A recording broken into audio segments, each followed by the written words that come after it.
Les 22 acteurs entrent sur la pelouse avec les Valenciennois en maillot rouge et short blanc. Les Castelroussins sont en maillot blanc, short bleu. Il doit y avoir de l'ambiance, de l'émotion et de la tension également pour les Castelroussins.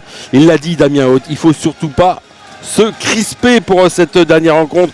Continuer à se baser sur ce qui a fonctionné face à Dijon. Et là, lutte dans le milieu de terrain. Quentin Daubin qui remet pour Mabrouk Rouaille. Mabrouk Rouaille qui tente le grand pont. Mabrouk Rouaille qui s'avance face à Lucas Lavallée et qui peut servir Strader Apois sur le côté gauche. Apois en bonne position et Apois qui ouvre le score pour les Valenciennois. Oh, belle action collective et surtout un contre rondement mené par Mabrouk Rouaille qui a délivré une passe millimétrée pour Strader Apois. Apois qui était sur son bon pied, le pied gauche, et d'une frappe croisée, il a trompé Lucas Lavallée et ouvert le score. On revoit immédiatement ce but avec ce grand pont de Mabrouk Rouaille.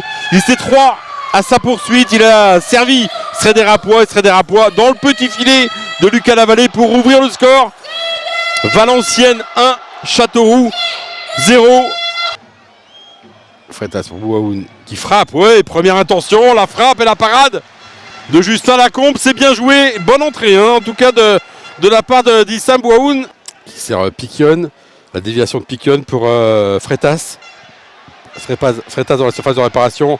Qui s'emmène le ballon, qui frappe avec la complicité du poteau. Il égalise Freitas. Ça fait un partout. Et l'espoir qui revient dans le camp Castelroussin. Après cette égalisation de Freitas, Ronaldo Freitas qui remet du baume au cœur aux supporters Castelroussins. Tous les Valenciennois sont là pour défendre. La tête derrière, où il y a une possibilité encore une fois pour les Castelroussins. C'était Kelo dans un premier temps et derrière il y a une faute. Une faute dans la surface de réparation. Oh, c'était confus cette action. La première tête, elle était de Coelho. On va revoir. Kelo de la tête, là qui a pris son élan. Lacombe qui repousse et derrière c'est la confusion. Coembo qui écarte dans les pieds de Rémi Boissier pour Alaïdari. Boissier encore. Pour Courtet, pied gauche. Un Courtier qui marque ce deuxième but et on voit tous les Castelroussins. Ils y ont cru les Castelroussins. Ils sont tous au sol, ils sont abattus. Après ce but de Gaëtan Courtet qui va sans doute permettre à Valenciennes de s'imposer, de gagner une ultime victoire ici à domicile et d'envoyer les Castelroussins en National 2. Amène encore. Le centre, la tête de Kelo derrière, il y a une possibilité avec Verdier. Oh, Verdier qui met ce ballon au fond des filets. Monsieur l'arbitre assistant ne lève pas le drapeau, il est validé ce but. Et un nouvel espoir encore pour Châteauroux. Il reste 1 minute 15 secondes. 1 minute 15 secondes seulement. Oh, Freitas a buté et le dégagement de Lacombe pour Alain Ipiélé. Alain Ipiélé, il est pris Alain Ipiélé ou attention, la règle du dernier défenseur. Oh, ça serait cruel. Et c'est cruel pour Châteauroux qui va terminer cette rencontre à 10. Mopila va être exclu. Allez, rebonsoir tout le monde. Très content de vous retrouver ce soir ici pour la dernière fois au stade de Lattre de Tassigny, la dernière fois de cette saison. Pour 3 buts et 3 passes décisives. Pourquoi pas une autre sur corner, ce centre. Il est dans la surface de réparation. Et il vient s'écraser sur le montant droit de Clémencia qui était resté de marbre. Quelle occasion, superbe centre, superbe tête. Hamada voit Bentoumi et son appel. Bentoumi va pouvoir revenir sur son pied gauche. La frappe, elle est belle. Superbe but de Mokrane Bentoumi, qui d'une frappe croisée surprend Yanis Clémencia et toute la défense cannaise. Ça faisait longtemps qu'il n'avait pas marqué Mokrane. Lui qui a été pendant longtemps seul buteur du club en 2026. Il marque ce soir pour le dernier match de la saison son 8e but en 27 matchs. Superbe but de Mokrane Bentoumi. C'est 2,71 cartons par match en moyenne. C'est le plus haut total de national, ainsi que la plus haute moyenne par rencontre dans les 3 premières divisions françaises. Et là, c'est Botella qui est trouvé face à Moreira et Botella qui fixe le portier portugais et qui permet, sur l'une des premières occasions véritables cannaises, de pouvoir égaliser à l'heure de jeu, 60e minute de jeu. Et Ivan Botella Bottella inscrit ce soir son 10e but en 30 matchs cette saison.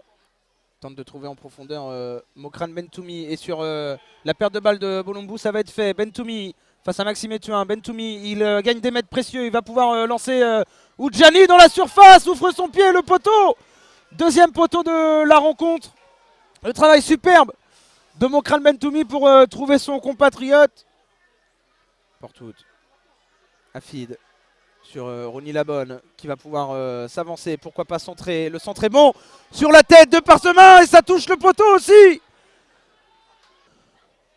Cancanet la frappe de nouveau sur le montant. Ça touche le dos de Clémentia et Maïla, opportuniste, arrive à mettre ce ballon au fond des filets. 90e minute.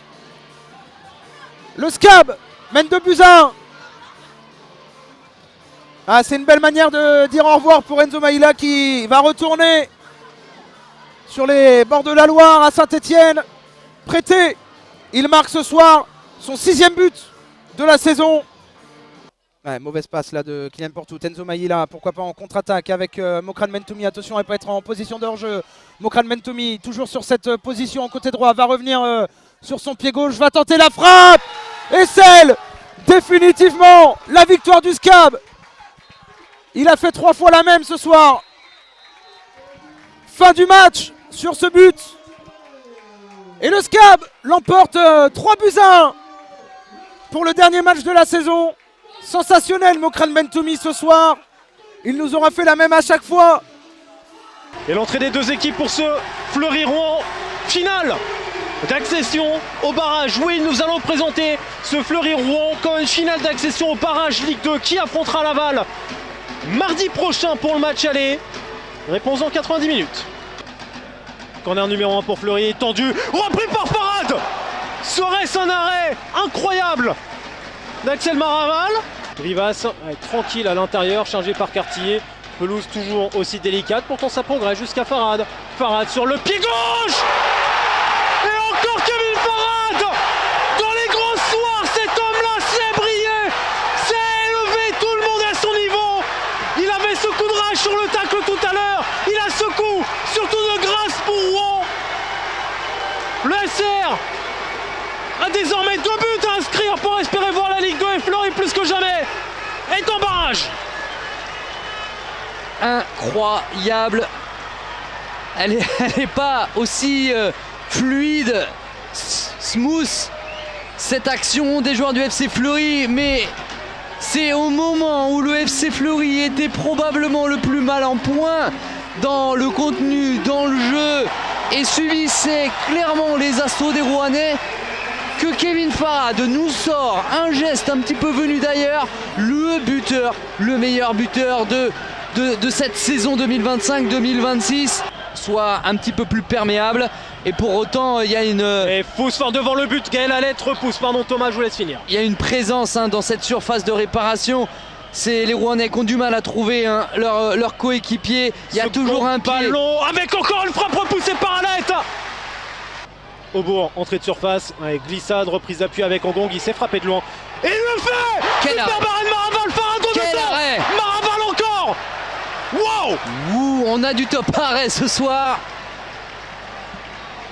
Quel double arrêt, Maraval, monsieur Maraval. Et la faute ensuite commise par Hugo Aubourg pour calmer tout ce moment. Sauf que ça ressemble à la poche arrière et c'est le rouge. Sorti par Robin Chapapri à la 72e minute. Carton rouge. Un élément clé et incontournable de ce collectif et de cet état d'esprit aussi. Oh, et penalty. Oh, il y a une main de Franck Angong. Le penalty qui peut changer complètement cette fin de rencontre. Kenny Rocha s'empare du ballon, sa dernière tentative au Paris 13 était manquée. Et pourtant il va se présenter face à Gaël Alette. Ah ça... Eh ouais, mais il a... Le bras va en direction un petit peu du ballon quand même. Ouais. La position n'est pas naturelle. Ouais, complètement. Rouen doit revenir au score, une première étape pour espérer le barrage. Kenny Rocha, Gaël Alette, duel à la 87e minutes de jeu qui tourne à l'avantage de Kenny Rocha. Suspense total, un petit but pour Rouen pour aller chercher la Ligue 2.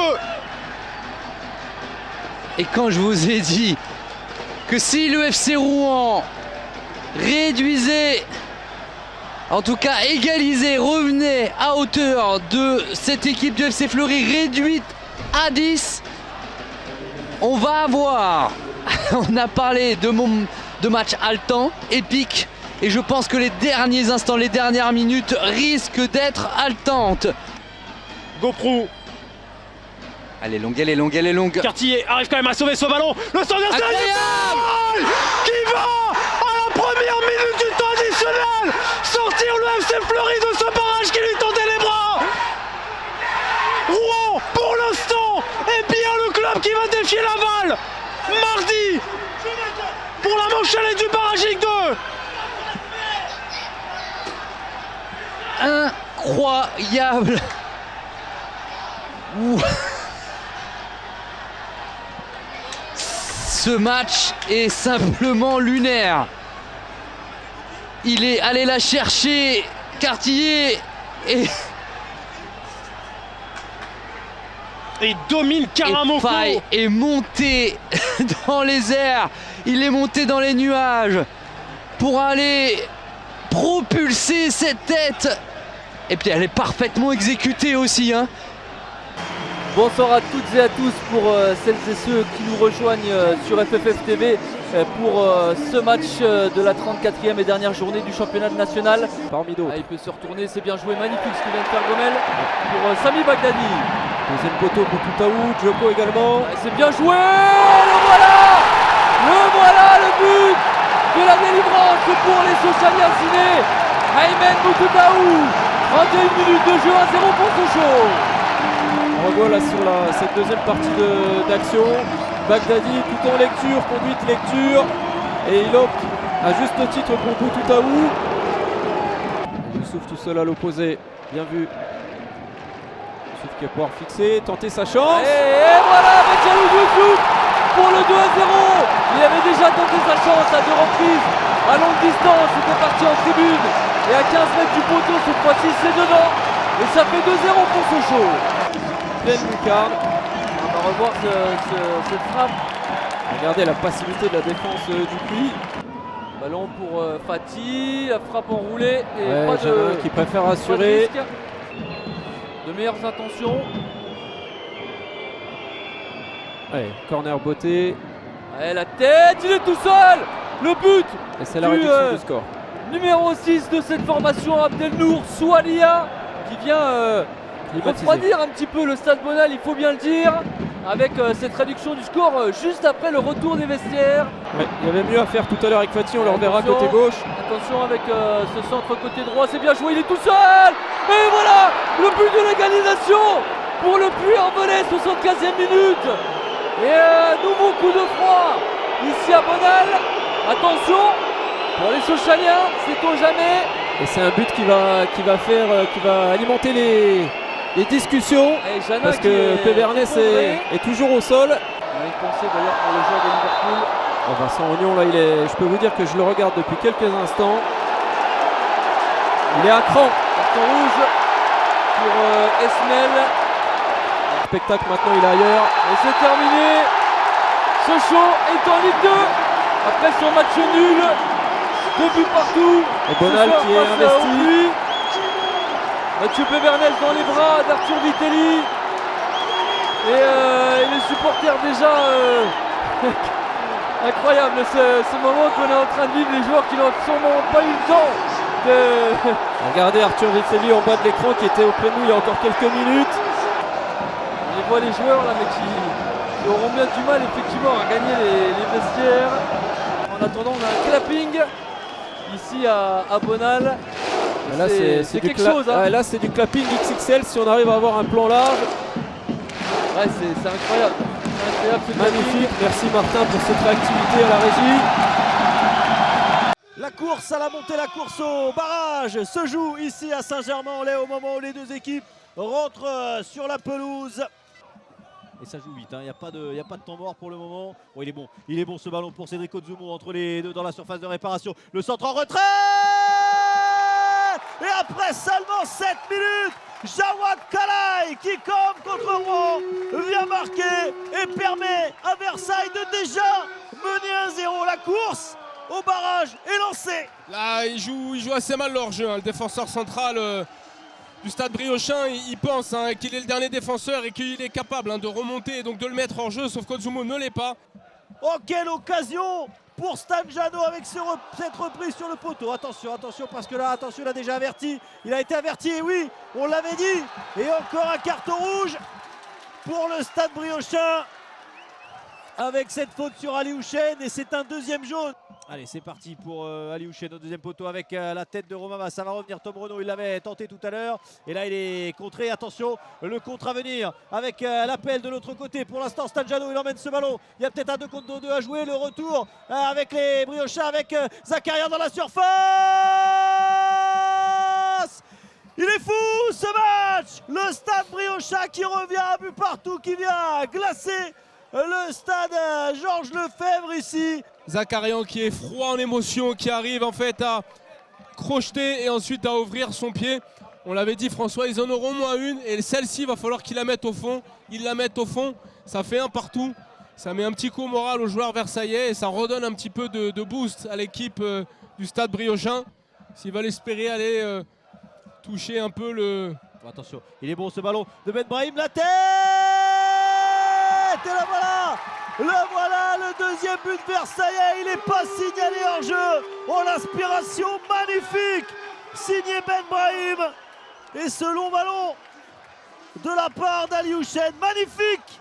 Qui met un super ballon et là Ben Brahim qui passe dans le dos de Diaby, ça fait plusieurs fois, on l'a dit. À cette accession en barrage, attention, le décalage pour Léo Rouillet. Ouais, c'est bien fait ça, Léo Rouillet qui va retrouver Jano dans la surface. Attention, avec Fati.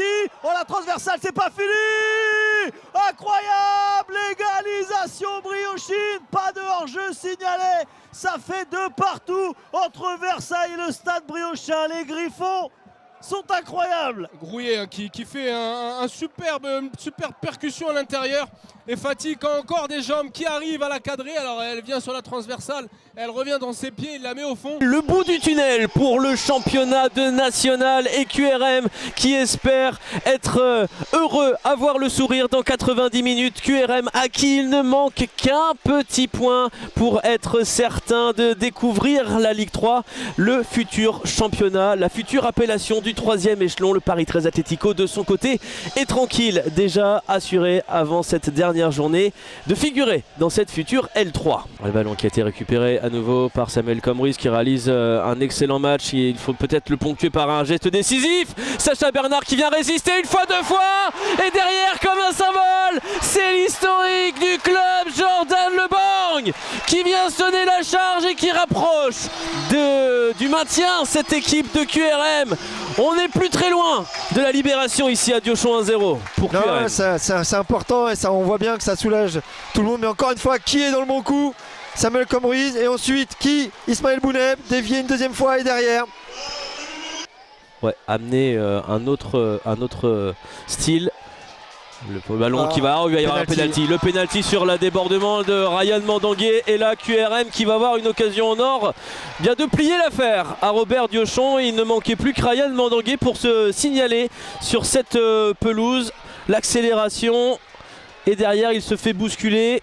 On le voit là, on arrive d'un peu trop loin du côté de Cheikh Traoré. Alors j'ignore si on est directement inclus là dans le multiplex de Manu Moine et de Vincent Magnier. Est-ce qu'on va saluer en tout cas un moment important, un moment charnière dans cette saison de National 2025-2026 que vit Rouen Métropole, qui peut presque valider son maintien sur cette situation, et Sacha Bernard qui va arrêter ce penalty de Jordan Le Bang. Eh bien non, le suspense n'est pas encore mort au stade Robert Diochon. Sacha Bernard à qui on a donné sa chance ce soir, qui se distingue. Oui, il a fait le nécessaire. On les connaît bien, les Caladois. Elles entrent sur la pelouse aux côtés de leurs voisins concarnois. Concarneau en bleu, Villefranche-Beaujolais en orange. Sukuna sur l'aile droite, le meilleur buteur C'est un bon ballon. de l'US Concarneau et c'est laissé filer. La première action est la bonne, l'ouverture du score de Sohan Baldoni, 2 minutes seulement et Concarneau mène déjà 1-0. Ouais, sur un gros travail de Sukuna, sur sa prise on a vu tout de suite qu'il a fait la différence sur son latéral gauche. Et derrière il trouve un bon ballon, Da Silva qui s'efface intelligemment. Et derrière le plat du pied imparable. Le corner pour Villefranche-Beaujolais, repoussé au premier poteau par Pierre Patron. Il y avait danger avec le soleil. Il a peut-être gêné l'égalisation. Égalisation caladoise. Ce match est parti sur les bases d'un, 4 minutes de jeu. Et Villefranche est déjà de retour à égalité. Alors était-ce Baba Carley à la réception? Oui, il me semble que c'était bien lui. Ah, c'est contre son camp. Vincent Marcel dans l'axe. Qui trouve sur la droite Nassim Sabi. Et bien regardez, le but après seulement 2 minutes de jeu dans cette deuxième période. Deuxième but pour Villefranche-Beaujolais et il est signé. C'est Sabi, effectivement, c'est Nassim Sabi donc qui était là dans l'axe pour venir plonger, tacler ce ballon. L'un de ses coéquipiers, troisième ballon, celui-ci est mieux exécuté. Et c'est monsieur Guillaume Janez. Guillaume Janez qui inscrit le but de l'égalisation concarnoise.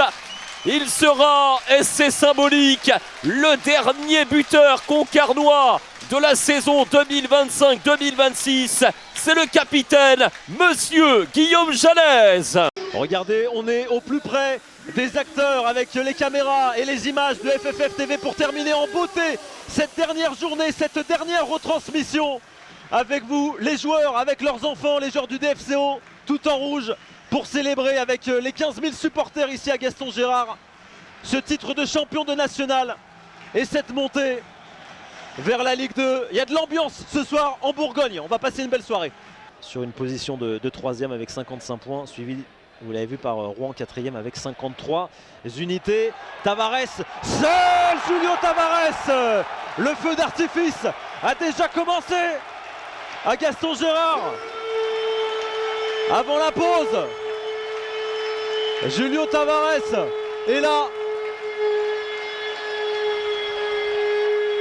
C'est ce que le public et les supporters de Gaston Gérard attendaient. On va aussi préciser qu'il fait assez froid ce soir en Côte d'Or. Le débordement justement de bas qui vient de rentrer, l'égalisation. Il ne fallait pas les oublier, les joueurs de l'US Orléans. C'est Mamadou Diako qui est venu refroidir l'ambiance ici ce soir en Côte d'Or. Égalisation. Attention Femme, le mauvais contrôle. Il y a peut-être eu un contact, pas de faute. Le ballon reste en jeu. Est-ce que Dijon va pouvoir en profiter? Le jeu s'est poursuivi. Maxime Jamet qui n'a pas sifflé et il est allé au bout. Julien Dominguez pour son 13e but cette saison. Et Guillaume Cousque aura fait tout de même une belle partie pour Orléans, très remuant, le capitaine de l'USO ce soir. Il a pu centrer, il a pu trouver un de ses coéquipiers, c'est Ribeiro qui était rentré en deuxième période et qui vient encore une fois refroidir l'ambiance et qui vient tromper. Corner à suivre pour Dijon. Ballon qui reste dans la surface de réparation. La frappe en force. Encore de cet homme, encore lui. Julien Dominguez qui va continuer de s'envoler pour célébrer son deuxième but de la soirée. Son 14e but cette saison. Et c'est lui qui permet à Dijon de mener 3-2.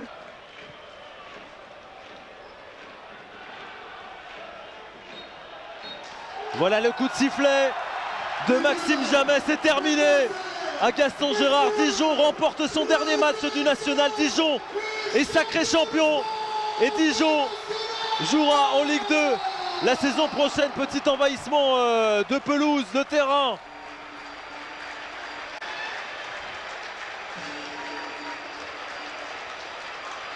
Le public de Gaston Gérard qui vient célébrer